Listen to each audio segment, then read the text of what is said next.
Sasa hapa mama, wamesema in 1966 the president of Kenya was called Kenyatta.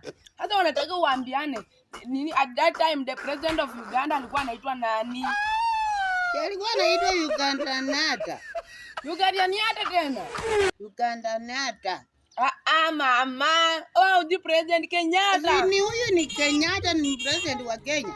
Sasa Uganda ni Ugandaniata. Sasa ukisema kama Uganda unakuwa unasema Ugandaniata, sasa Tanzania watakuwa alikuwa Tanzaniata. Mama. Kenyatta ni wa Kenya. Ugandaniata ni wa Uganda. Alafu Tanzaniata ni wa Tanzania. Mama wewe wewe fikiria vizuri. Mama Nataka kunipotosha. Mimi nilisoma kabla hoja. yani hizi